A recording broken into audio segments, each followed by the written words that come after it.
Hello दोस्तों, स्वागत करते हैं इसके बीच में आपके अपने चैनल स्टडी मेरा पर। दोस्तों बात करेंगे 72,825 शिक्षक भर्ती नौकरी किन याचियों की लगेगी, जजमेंट पर चर्चा, आर्टिकल 112 का होगा प्रयोग, क्या हो सकता है, सबको डिस्कस करेंगे इस वीडियो के माध्यम से। तो वीडियो बिना स्किप करते बने रहिए मेरे साथ आपके अपने चैनल स्टडी मेरा पर। जो लोग चैनल पर नए हैं तो प्लीज़ चैनल को लाइक करें, शेयर करें, सब्सक्राइब करें, साथ में बेल आइकन दबाना भूलें ताकि मेरे वीडियो नोटिफिकेशन आप तक पहुँचती रहे। आइए शुरू करते हैं। जैसा दोस्तों आप देख सकते हैं यहाँ पर 72,825 कंटेंट मामला मर्सी इक्विटी आधार 839।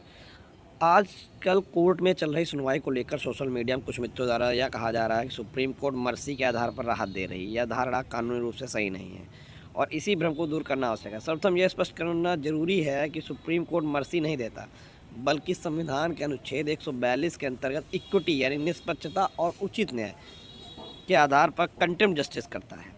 मर्सी और इक्विटी में मौलिक अंतर है। मर्सी का अर्थ है कि इसे माफ़ किया जा सकता है, जबकि इक्विटी का अर्थ है क्या उचित और न्याय संगत है। इक्विटी कोई अनुग्रह नहीं बल्कि न्याय का अधिकार है। यह मामला इसलिए भी महत्वपूर्ण है क्योंकि यहाँ आर्टिकल 14 समानता का अधिकार का उल्लंघन अनजाने में स्वयं न्यायिक प्रक्रिया से हुआ है। ऐसे मामले में सुप्रीम कोर्ट का कर्तव्य बनता है कि उसी प्रक्रिया से उत्पन्न असमानता का इक्विटेबल करेक्शन करे और यही अनुच्छेद 142 का वास्तविक उद्देश्य है। इसलिए यह कहना कोर्ट मर्सी पर राहत दे रही है न केवल शब्दों की गलती है बल्कि संवैधानिक सिद्धांतों को भी गलत समझ रहे हैं। अब प्रश्न आता है क्राइटेरिया का।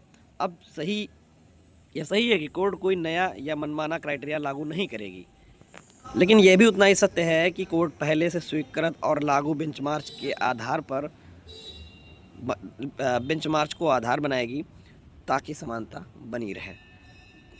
यह बेंचमार्क स्पष्ट रूप से मौजूद है। 839 चयन में जिस न्यूनतम अंक पर नियुक्ति हुई वह अंक इक्विटेबल बेंचमार्क होगा। यही कारण है कि 83-90 अंक की बात सामने आती है और यह भी संयोग नहीं है। मुख्य कंटेंट पिटीशन के स्वयं याचित 83 अंक वाला है। यह वह बिंदु है जब आर्टिकल 14 का प्रश्न सबसे तीखे रूप से खड़ा होता है। क्या समान अंक वाले अभ्यर्थियों को समान व्यवहार हुआ? इसलिए माननीय कोर्ट ने 22 जनवरी के जातिगत श्रेणीवार कास्ट वाइज क्लासिफिकेशन प्रस्तुत करने कहा है ताकि निर्णय अनुमान पर नहीं बल्कि तथ्यों के आधारित हो।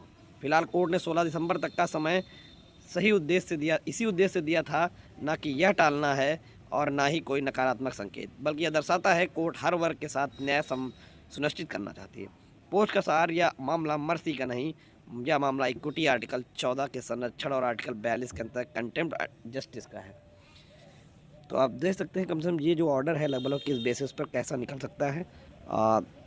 खैर ये भी कहना इम्पोर्टेंट होगा कि जो मर्सी है, कोर्ट वाकई में मर्सी नहीं करती है।